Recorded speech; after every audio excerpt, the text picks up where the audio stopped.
Abda'u bilhamdi Muhammadin kharina bin ursila wa hadhi min aqsamil hadithi aidah wa kullu wahidin ata wa haddah. Jadi di sini ya, sebagaimana biasa musonif memulai baitnya dengan alhamdulillah, mengikuti Al-Qur'an, ya. Karena kalau amri paling la ibda'u fi bilhamdulillah bahwa aqta, sesuai dengan hadis, hal yang baik yang enggak dimulai dengan alhamdulillah maka sedikit barokahnya. Juga membaca sholawat ke atas Nabi Muhammad, ya, sebaik-baiknya Nabi yang diutus. Dan juga di sini bila langsung memulai, ya, mengenai masalah yang akan dibahas mengenai macam-macam atau jumlah hadis, ya. Macam jumlah hadis yang kurang lebih untuk istilah-istilah itu berkisar 32, ya. 32 ini minhama yahtasu bil matni. Ada sebagian istilah itu nanti temanya, konsentrasinya ada lebih ke arah matan. Jadi matan hadis ini nanti kira-kira kembalinya kepada siapa? Ada juga yang konsentrasinya kepada jumlah silsilah sanadnya. Sebagaimana kasus Al-Ali dan An-Nazil, ya. Ini kan istilah manakala hadis itu dekat dengan Rasul atau dekat dengan Kutubus Sittah, nanti disebut dengan Ali, manakala jauh disebut Nazil. Karena untuk pengertian Ali sendiri ini bermacam-macam. Ada yang Ali bin nisbah ila Rasul, ada Ali bin nisbah ila Rawi, ada Ali bin nisbah ila Kutubus Sittah. Nanti antum akan bisa fahami atau akan bisa baca itu dalam kitab semacam At-Takrib karangan Imam An-Nawawi atau Tadribur Rawi sebagai syarahnya milik Imam Asyuyuti, atau langsung dari sumber primernya Muqaddimah Ibnu Shalah. Ada juga istilah-istilah yang nanti itu kembalinya kepada matan dan juga sanad, ya. Sebagaimana as-sahih wal hasan.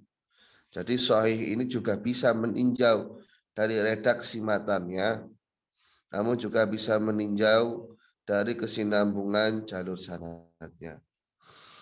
Wa ilmun bi qawaida yu'rafu biya ahwalus sanadi wal matni min sihatin wa hasanin wa dhafin. Jadi ilmu mustalahul hadis itu sebenarnya apa sih? Sebuah bidang ilmu mengenai kaidah-kaidah yang digunakan sebagai media untuk mengetahui kondisi sanad dan matan, ditinjau dari keabsahannya atau kebaikannya, ya, atau yang dalam level terakhir adalah dalam level kelemahannya. Tema bahasan dari mustalahul hadis itu apa? Wa maudu'u ar-rawi wal marwi min haitsul qabr warad. Jadi si periwayat dan konten yang diriwayatkan ditinjau apakah nanti konten itu atau si perawi itu akan diterima atau ditolak. Faedahnya, fungsinya ma'rifatu ma yuqbalu wa ma yurad. Fungsi membaca mustalahul hadis itu apa? Ya supaya kita mengetahui manakah nanti hadis yang bisa kita terima sehingga bisa kita amalkan atau wajib nilai amalnya bahkan. Nanti juga kita bisa mengetahui mana-mana saja hadis itu yang kita tolak, dalam artian tidak bisa kita aplikasikan dalam beramal. Jadi yang disebutkan dengan aksam di sini adalah anwa, ya. Karena kalau bahasa kismun itu kan namanya membagi, seolah ada bagian besar kemudian dipotong-potong. Tapi yang dikehendaki di sini adalah anwa sebenarnya, ya. Anwa itu kan macam. Li'anna aksamal hadis masyuratun fi salasa, karena klasifikasi hadis itu afan. Share screen-nya tersentuh.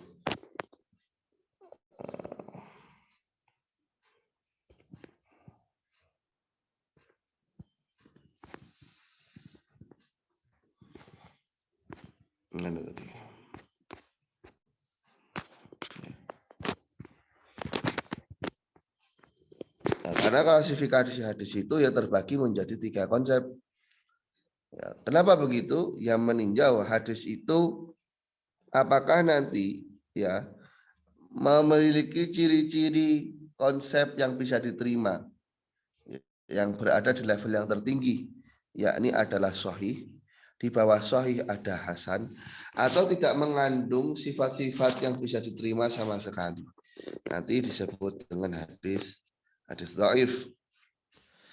Wa kulli wahidin ata wahadah, setiap masing-masingnya itu nanti akan dijelaskan dalam nazam dan pengertiannya akan disebutkan sebagaimana berikut.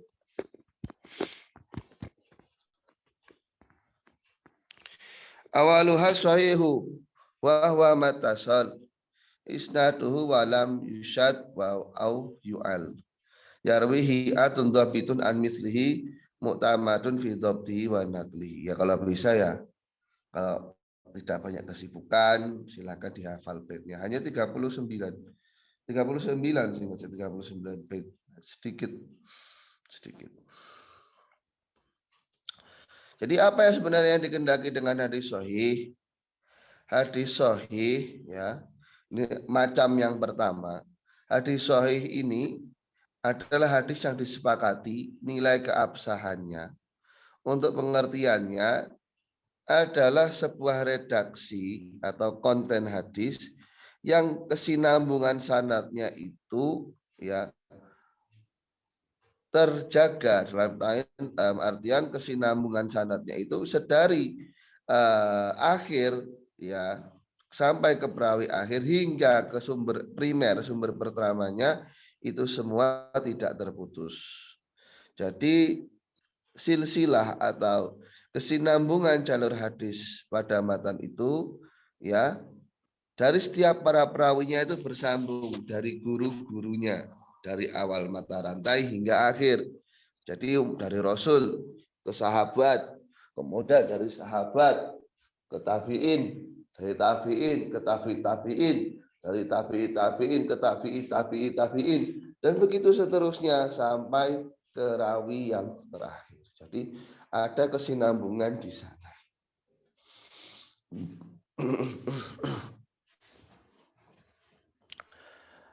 Maka dengan pengertian yang semacam ini, tentu saja ada konsep-konsep atau istilah-istilah yang tidak termasukkan dalam pengertian hadis sahih.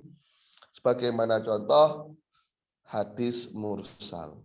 Ya meskipun untuk aplikasi mursal ini kadangkala sering tumpang tindih dengan munqati, tapi ya kalau kita mengacu pada praktiknya memang hadis mursal ini adalah hadis yang seorang tabi'in langsung menyematkannya kepada Rasul tanpa menyebutkan sahabat. Jadi semacam Hasan Al-Basri ya, Hasan Al-Basri langsung berkata qala Rasulullah, atau Ibnu Sirin langsung berkata qala Rasulullah. Maka nanti hadisnya hadis mursal karena mereka levelnya tabi'in menyebutkan hadis langsung dengan dikaitkan dengan Rasul tanpa menyebutkan sahabat yang sebagai jalur penghubung antara mereka dengan Rasul. Itu mengenai definisi hadis mursal yang nanti tidak termasuk dalam ruang lingkup keterangan dari hadis sahih. Berikutnya ada yang munqati. Munqati ini juga nggak masuk dalam kategori sahih nantinya.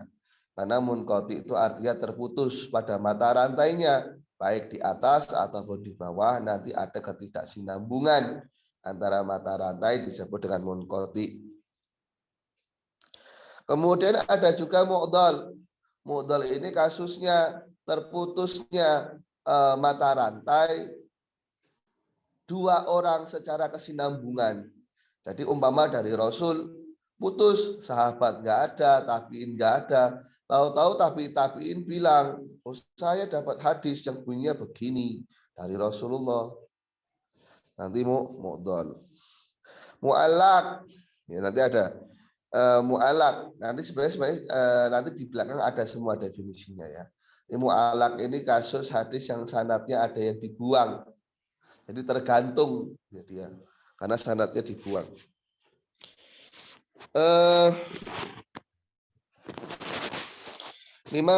Miman lam yustarot asihah dari orang dari yang mana definisi ini adalah muncul bagi orang yang tidak mensyaratkan mu'alak itu harus sihah. Jadi memang mu'alak ini nanti bisa diklasifikasi lagi. Wa'lam anal isnada wal ikhbar antarikil matni kasanadi. Apa sebenarnya sih maksud dari kata isnad? Isnad itu mengkabarkan jalur dari konten hadis yang disampaikan. Isnad dan sanad itu sama saja. Ya, kasanadi sama. Isnad itu penyebutannya, sanad ya mata rantainya. Kan sebenarnya mata rantai itu akan ada manakala disebutkan. Nah, ini definisinya sebenarnya sama. Bisa antum lihat di kitab Ibanatul Ahkam itu Syarah Bulughul Maram. Di sana mendefinisikan kata isnad dan sanad itu dengan arti yang sama, hanya masalah istilah. Menurut Qil as-sanadu nafsut tariq. Menurut Qil yang namanya sanad itu ya jalurnya itu sendiri. Jalurnya itu sendiri. Walau likuli wahidi man rawahu al hadisa alam firodi sanad. Jadi yang namanya sanad itu adalah jalurnya. Sehingga kalau hanya menyebutkan salah seorang perawi saja, itu tidak bisa disebut sanad. Tapi bal silsilatir ruwah. Tapi disebut dengan silsilatur ruwah. Di ana sanada ya tasifu bima la tasuf bil wahid minal ittisal inqita wa nahwihi ma fahwat. Karena namanya sanad ya, dia itu sifatnya adalah tidak bisa disifati oh ini mutasil, ini inqita. Karena namanya sanad itu adalah jalur hadisnya yang bisa disifati ittisal dan inqita itu silsilatur ruwah. Ya ini menurut Qil ya, tidak perlu kita jadikan acuan karena ya hanya katanya saja. Yang lumrah, yang biasa digunakan yang menyamakan antara istilah isnad dan sanad. Walhalu annahu lam yusyad au yu'al. Seingat saya lam yusyad wa lam yu'al di baitnya. Tapi kok di sini au yu'al. Isnaduhu lam yusyad au yu'al. Sehafal saya dulu sempat menghafal juga baik kuliah ini karena materi kuliah dulu ya.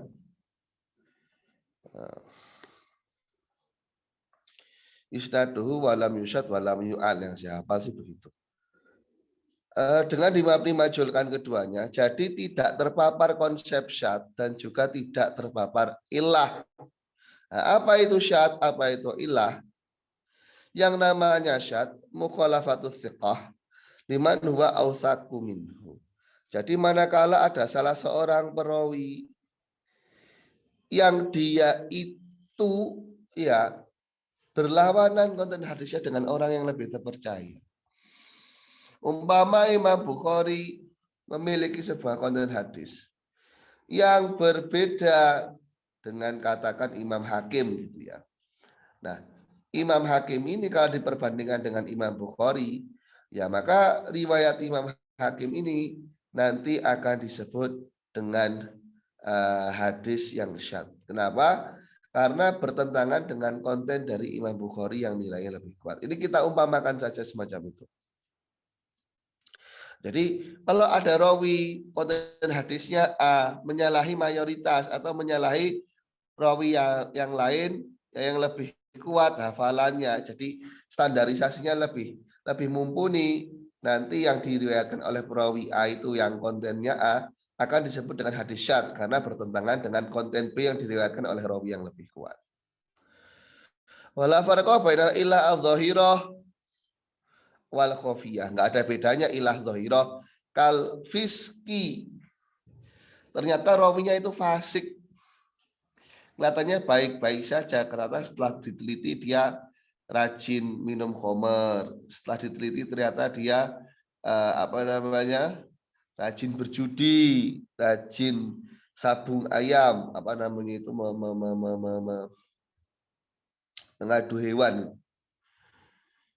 Atau su'il hifdi, hafalannya buruk. Ya. Atau ilah yang khofiyah. Ternyata hadisnya itu hadis mauquf, bukan hadis yang marfu.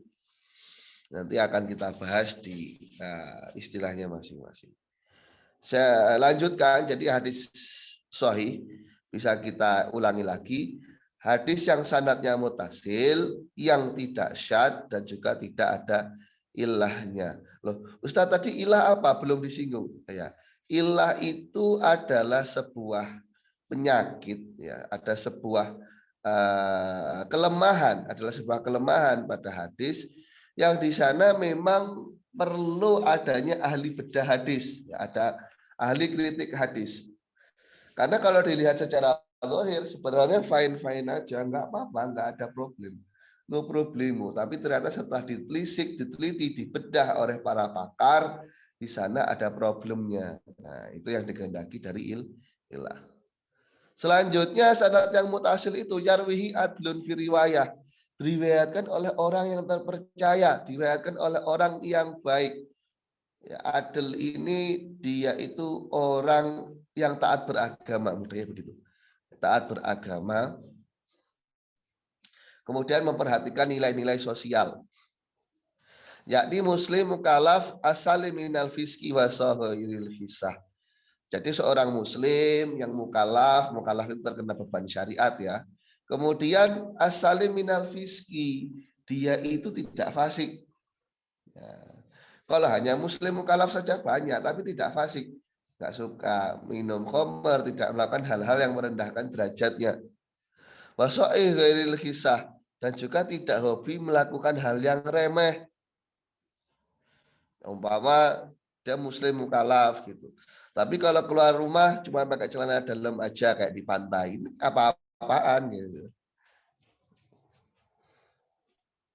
Atau umpama keluar rumah pakai 3/4 doang lah, jalan-jalan ke mall pakai 3/4 doang gitu. Umpama kan merendahkan derajat dari para penghafal hadis juga ya semacam ini.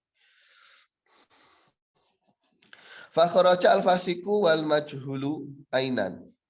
Fa kharaja al-fasiku. Fa kharaja al-fasiku wal majhulu ainan. Sehingga nantinya terkecualikan dengan kata adil ini orang fasik, ya, orang yang hobi atau gemar berbuat dosa kecil atau pernah melakukan dosa besar. Ya. Wal majhulu ainan, orang yang tidak diketahui siapa. Orang yang tidak diketahui siapa, ya ini ya nggak bisa disebut sebagai orang adil, soalnya profilnya itu tidak terkaji, tidak terkuak secara utuh. Nah, sebagaimana contoh hadasana rojulun. Ya, kita diceritakan oleh sesosok orang. Ya orangnya ini siapa? Kalau nggak diketahui orangnya kan kita tidak bisa mengidentifikasi dia ini orang terpercaya atau tidak, memiliki kredibilitas atau tidak, mumpuni atau tidak, dan seterusnya. Atau auhalan majhul hal. Hadasana Zaid, ya kita tahu Zaid itu, ya kita tahu ada orang namanya Zaid gitu. Cuman kita nggak tahu kondisinya karena si Zaid ini orangnya introvert, orangnya antisosial, jadi kita nggak bisa menebak dia ini orang yang gimana gitu ya. Kerjanya di rumah doang.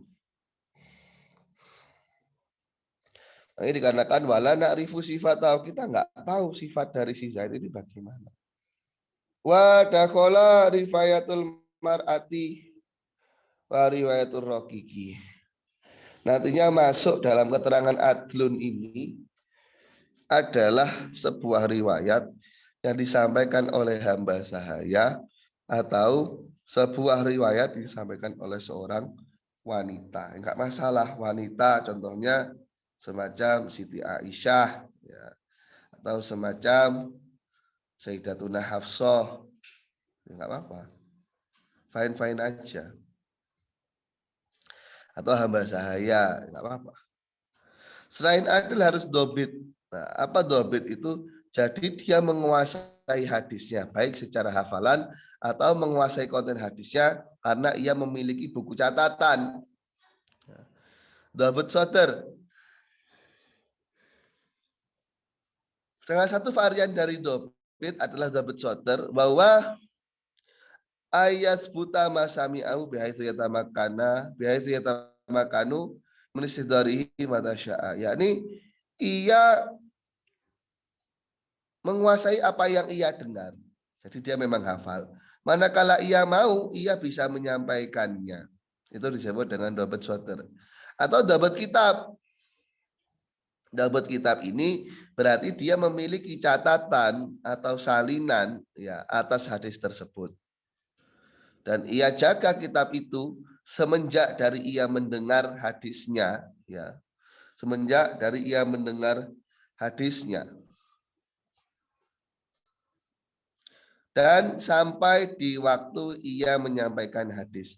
Jadi supaya di sana tingkat originalitas dari konten hadisnya terjaga, setelah ia tulis kitab itu langsung ia simpan sampai di waktu ia akan meriwayatkannya kepada generasi selanjutnya.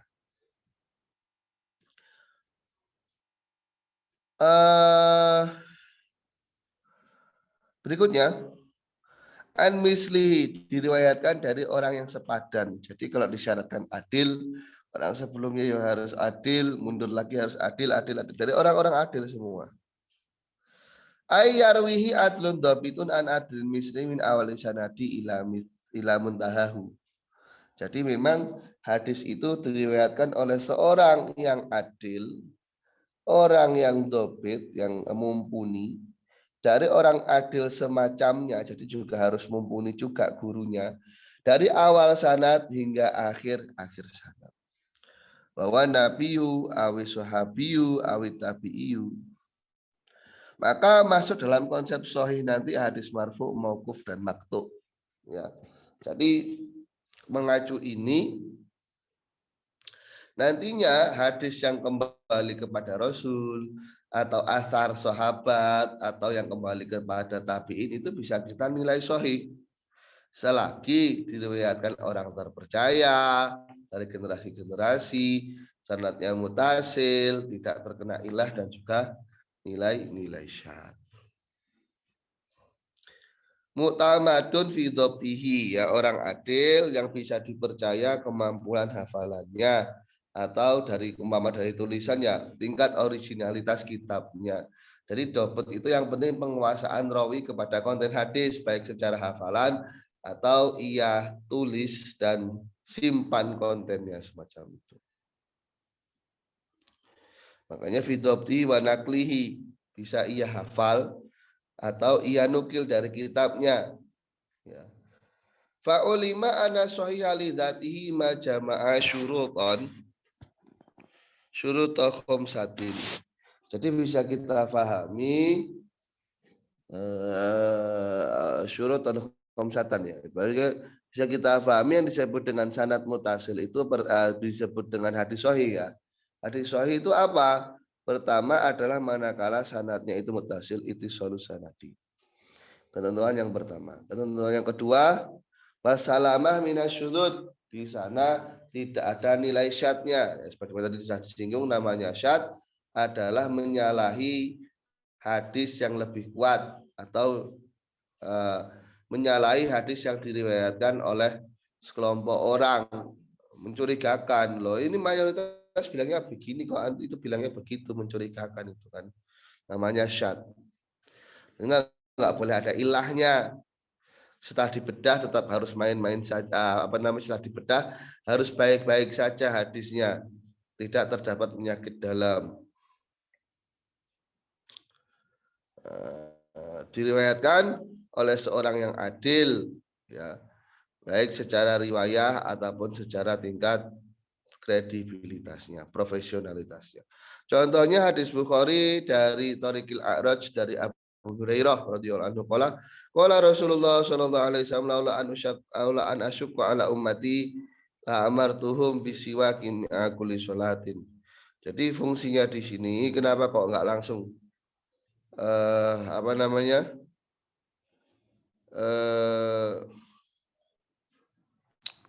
jadi dalam hadis ini kan contoh hadis yang sahih ya, contoh hadis sahih. Nah, di sini memang ketika kita kaji sanadnya, jadi kita kaji sanadnya, Di sana dia sanadnya mutasil, dari awal hingga akhir diriwayatkan oleh seorang terpercaya yang juga mumpuni, tidak ada syadnya, tidak ada ilahnya. Nah, hukmu annahu shalihun lil ihtijaji bi. Hadis semacam ini boleh digunakan sebagai hujjah, sebagai landasan hukum. Wal istishhad bil ittifaq, dan digunakan sebagai konsep istishhad. Nah, nanti istishhad itu akan ada dalam ilmu mustalah hadis. Jadi termasuk verifikasi sekunder lah bisa dibilang. Bukti kalau hadis ini benar, ternyata ada jalur lain yang memang sama konten hadisnya dari orang yang berbeda. Jadi semacam verifikasi sekunder gitu. Fil usul wal furu' bisa digunakan sebagai hujah dalam masalah usul, masalah akidah, wal furu', masalah perkembangan sebagaimana aplikasi hukum-hukum syariat. Nah, sebagaimana wajib untuk mengamalkannya dengan syarat-syarat tertentu. Baik, untuk hadis sahih dulu, ada yang mau ditanyakan atau tidak? Silahkan.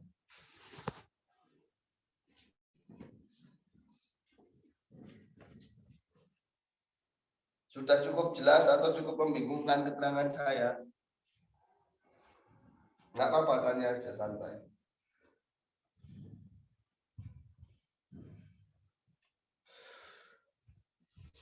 Nggak ada berarti ya, diem semua ini berarti nggak ada. Insya Allah paham, Ustaz. Oh, ya. Kalau gitu saya lanjutkan.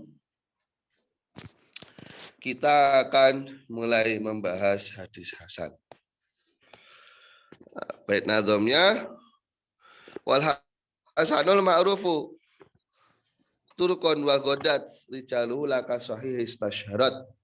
Hadis hasan, ya, pengertiannya adalah hadis yang ma'ruf, yang sudah terkenal jalurnya.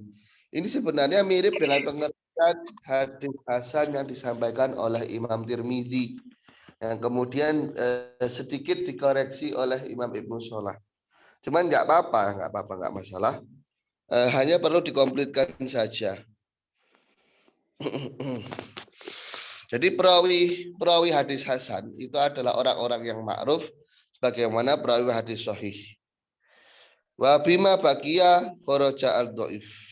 Sehingga ketika hasan dan sahih ini kita sudah mengerti, ya, ini akan mengecualikan konsep hadis dhaif. Sebentar. Ma'ruf rawinya, ya, ma'ruf rawinya. Wa hadza kinayah anitisalus sanad. Ini adalah kinayah, semacam kiasan dari kesinambungan sanadnya. Jadi sanadnya tersambung. Nah, tapi tidak langsung disebutkan demikian, dikatakan perawinya sudah masyhur kok. Ya, orang-orangnya, orang-orang terpercayanya itu sudah familiar di sana. Nah, ini kita bisa pahami itu sebagai bentuk kinayah. Wa dzalika ka ayakuna hadis min riwayatir rawi tahara bi riwayati ahli baladihi. Yakni maksudnya ya, hadis itu diriwayatkan dari orang yang terkenal meriwayatkan dari penduduk kota tersebut.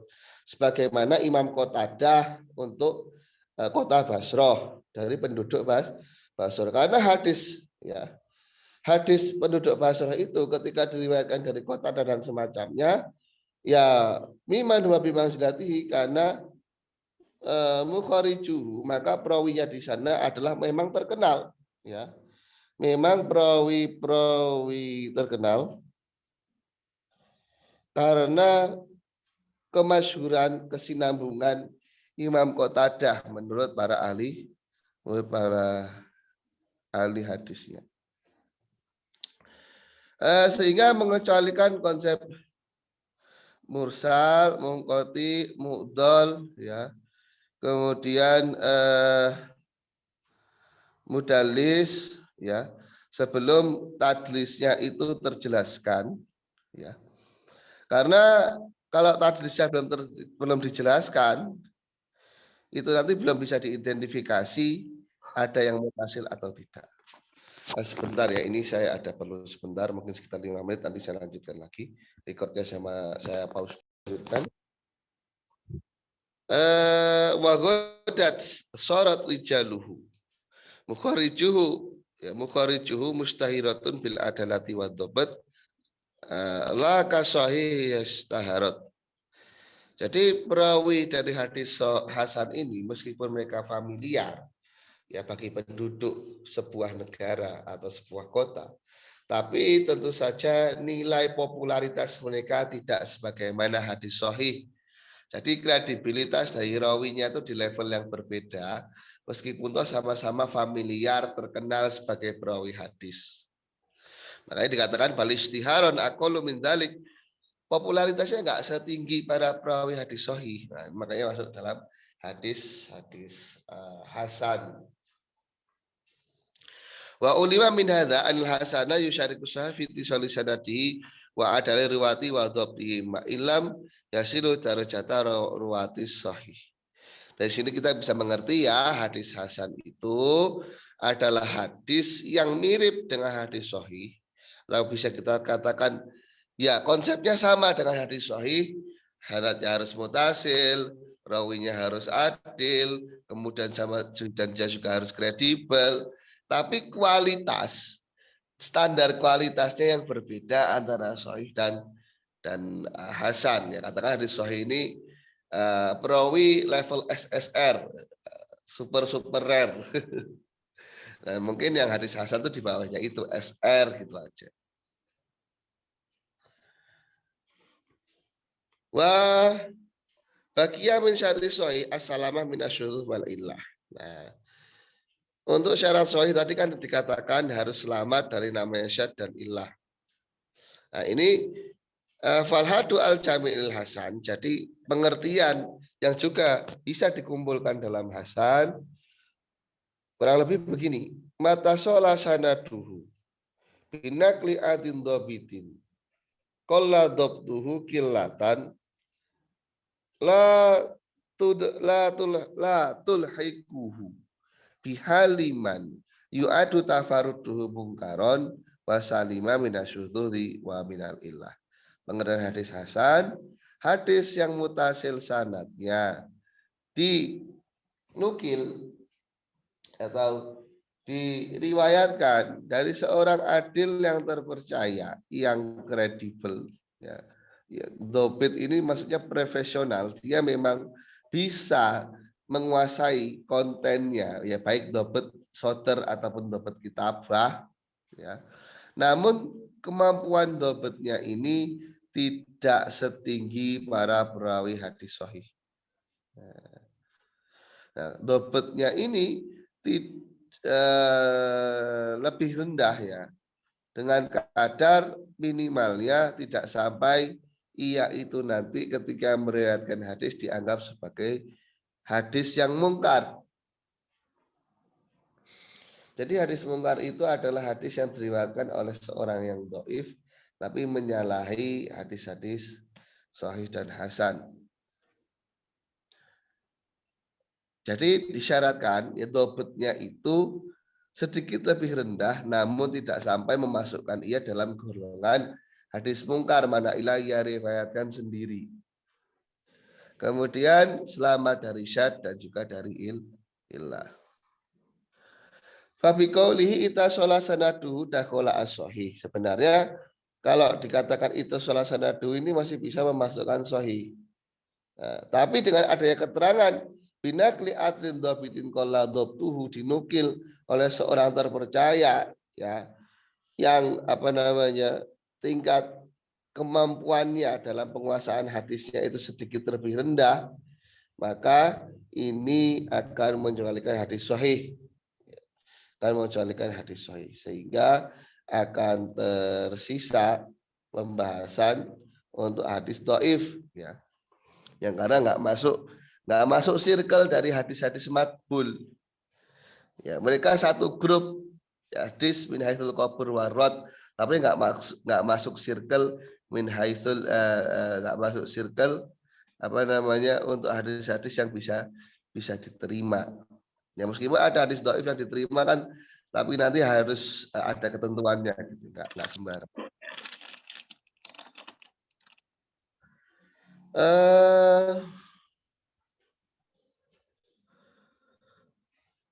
Wa madzakaro ya.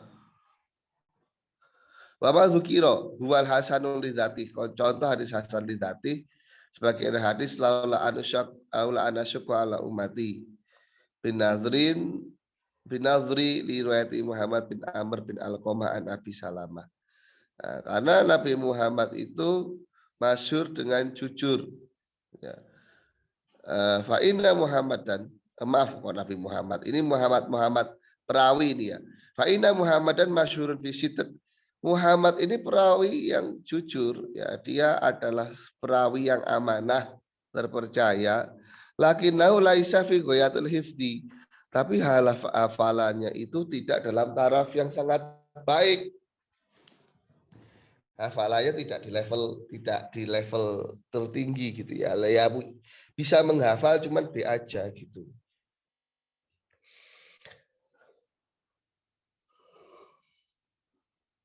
Hatta do'afahu ba'duhum li su'i hifdhi. Bahkan sebagian yang lain itu menilai hafalannya buruk. Ya. Namun sebagian yang lain menguatkannya karena ia jujur dan juga orang mulia. Itu contoh hasan lidzati. Jadi memang secara konten dan kesinambungan sanad itu baik-baik saja meskipun kemampuan hafalan dari rawi tidak sebaik dalam kasus hadis sahih gitu ya. Berikutnya hasan li ghairi. Bahwa ma fi isnadi masturun. Ya. Lam tata hakok ini harusnya. Qafiyah 2 ahliyatuhu. Hadis hasan li ghairi adalah sebuah hadis yang sanadnya itu mastur. Jadi ada orang-orangnya, cuman orangnya ini profilnya tidak terkaji secara utuh gitu ya. Jadi harusnya awalnya dia itu masuk ke rumpun hadis dhaif. Ya. Ghairu annahu lam yakun mughafalan. Meskipun toh di sana dia itu si perawinya dianggap mastur dalam artian tidak terkuak secara baik profilnya gitu ya. Tapi dia juga bukan seorang pelupa. Wala kasirul khata fi ma yarwihi. Bukan seorang yang sering salah manakala meriwayatkan hadis. Wala mutahiman bil kadhibi, bukan yang dicurigai sebagai pembohong. Wala yung sabu ila mufasikin akhor. Ya, dan juga tidak dinisbahkan atau dia tidak digolongkan kepada penyebab-penyebab kefasikan yang lain. Yang nantinya hadis hasan li ghairi ini wataqawwa bi mutabiin au syahidin bisa dikuatkan dengan konsep mutabaah. Jadi verifikasi termasuk verifikasi sekunder gitu ya. Mengacu kepada jalur sanad yang lain ya. Au syahid ini juga sama bentuk verifikasi hadis. Wal mutabi ma rawa bil lafzi wa syahid ma rawa bil makna nakson. Namanya mutabi itu jadi lafadznya emang sama namun jalur yang berbeda. Namanya syahid diriwayatkan secara makna dan di situ pun ada distorsi kontennya, ada semacam pemotongan konten semacam itu. Contohnya diriwayatkan dari Imam Tirmidzi dari Husaim dari Yazid an Abdurrahman anil Barok marfu'an, hadisnya marfu. Innahu haqqun 'alal muslimina ayatasilu yaumal jumu'ah. Ya. Jadi ada sebuah hak ya yang dibebankan atas orang-orang muslim berupa mereka harus mandi manakala menghadiri sholat Jumat. Ya kalau kerjanya di kantoran yang tidak berkeringat ya nggak masalah sebenarnya mau langsung saja ikut ritual sholat Jumat. Cuma kalau orang yang kerjanya di kebun yang panas-panasan, keringatan banyak, ya kalau langsung Jumatan nggak mandi dulu ya menyiksa kawan-kawan di sebelahnya. Haisham ini dhaif, ya Haisham ini dhaif karena dia tadlis. Jadi tadlis itu adalah praktik mengkaburkan ya praktik mengkaburkan jalur sanad. Lakin lama taba'ahu Abu Yahya At-Taimi karena hasanan.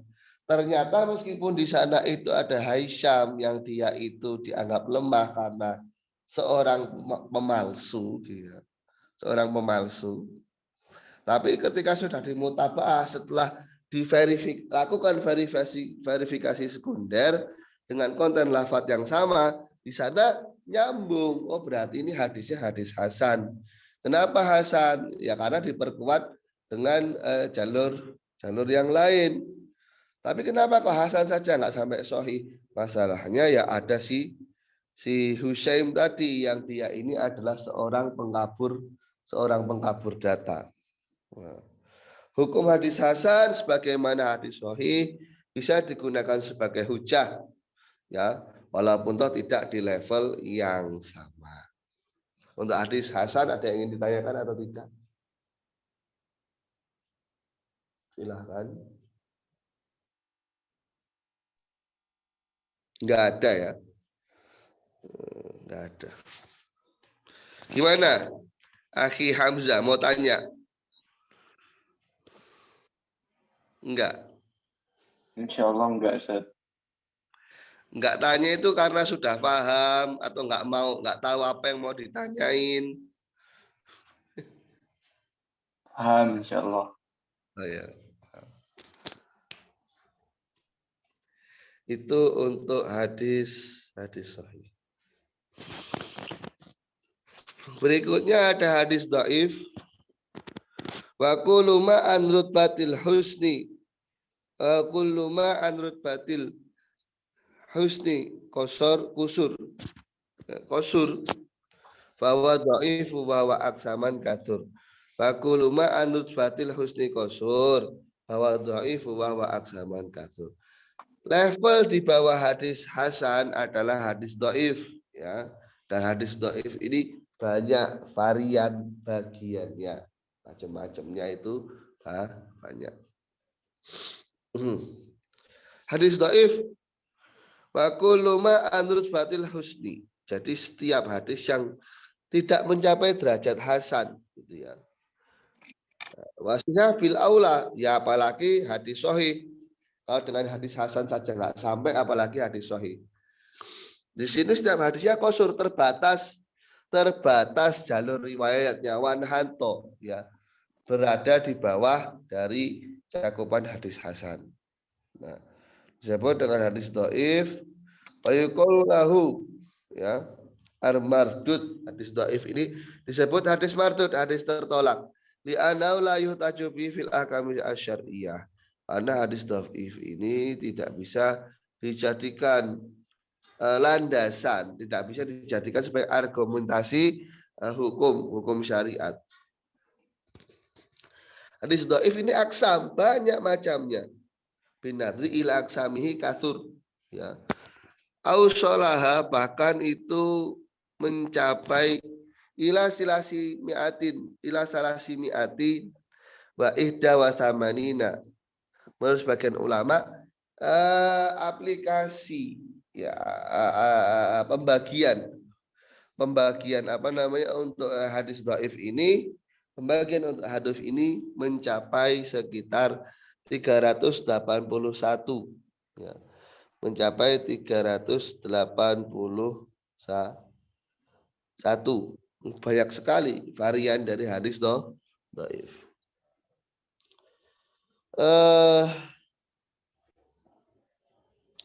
La ta'ila tahtaha, yang mana tidak ada sebuah keperluan, gitu ya. Ketika sudah diketahui variannya itu sangat banyak sekali, ya, sebanyak itu, berjumlah tadi 381, gitu ya, 381. Maka enggak ada manfaatnya wala ta'ila tahtaha, ya, diperinci sebanyak itu, sebenarnya itu ya bisa dikumpulkan atau disempitkan dengan cakupan tertentu. Wa tatafawatu darajatuhu fis do'fi. Tentu saja masing-masingnya itu nanti level kedaifannya akan berbeda antara satu dengan yang lain. Bihasabi bu'tihi an syurtisiyah. Tergantung seberapa jauhkah dia dari ketentuan hadis sahih. Misalnya hadis inna nabiyya sallallahu alaihi wasallam tawaddu'a wa masaha ala jauh robaini. Li'annahu yurwa an Abi Qais al-Audi. Ya, contohnya hadis bahwasanya Nabi itu pernah berwudu dan mengusap kaus kakinya, Ini diriwayatkan dari Abi Qais al-Audi. Faidatun al-muradu bil hukmi al hadis bi sihawa nawiha innama huwa fi ma dhahara li aimatil hadis amalan bi dhahiril isnad. Sebenarnya manakala ada sebuah konten hadis yang kita nilai sahih atau kita nilai hasan atau kita nilai dhaif, ya, itu semua adalah mengenai apa yang tampak oleh para pakar hadis. Ya, berdasarkan kajian para pakar ini, hadis ini adalah hadis dhaif. Bukan berarti klaim di sana itu sifatnya pasti, hadisnya pasti dhaif, tidak sahih. Ya belum pasti. Karena yang dilakukan